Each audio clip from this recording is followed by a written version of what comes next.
the Ed Show, President Obama said today that dialogue is the best weapon against extremism.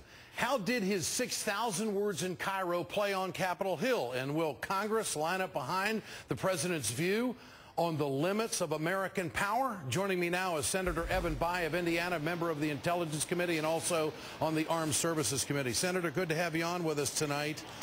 Good to be with you, Ed. You bet. Did we become a superpower today in diplomacy? How big was this speech? Well, I think the speech was huge, Ed. Never underestimate the power of an idea eloquently presented by a compelling leader. You know, ultimately, while we have to track down the people who are trying to harm us and occasionally remove them, incarcerate others, I mean, ultimately we can't do that with everybody. And so we have to convince the people of the world that our ideals, our principles, are right for them too. And in this case, it was the ideal and the principle of freedom espoused very eloquently by a compelling leader. So I think that this enhanced our strength and security immeasurably. And the president addressed today the situation with Iran. This is exactly what he had to say about that country. No single nation should pick and choose which nation holds nuclear weapons. And that's why I strongly reaffirmed America's commitment to seek a world in which no nations hold nuclear weapons.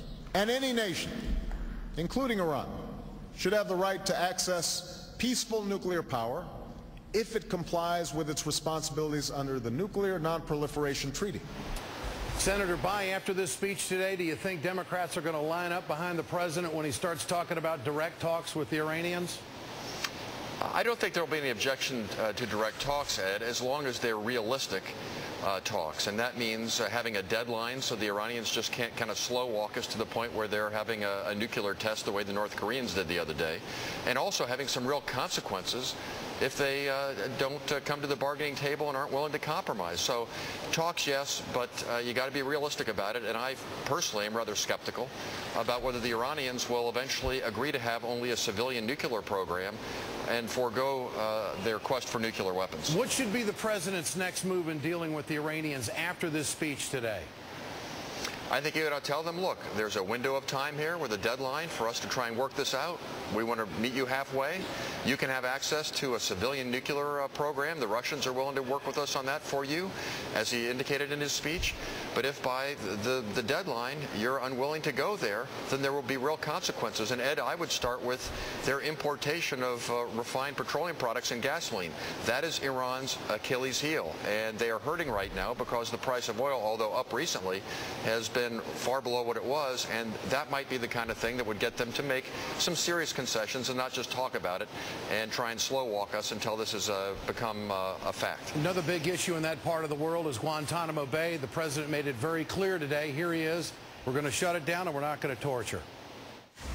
We are taking concrete actions to change course.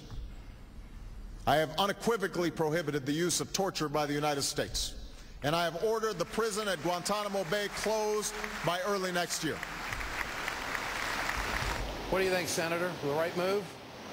Well, of course, torture is against the law, Ed, and I do think prohibiting that is the right thing. I think we should also point out that some of our adversaries, Al-Qaeda, for example, and some others, they not only torture people, they kill them. They actively seek to kill, not as a collateral damage, but as their intent. Women, children, innocent civilians. So I think that we need to draw a strong moral contrast between what we stand for and our adversaries stand for, because, you know, even at our worst, there really is no moral equivalency between the United States of America and how we conduct ourselves and how the terrorists and the extremists conduct themselves. Senator Evan Bayh, always a pleasure. Good to have you with us tonight. Thank you, Ed.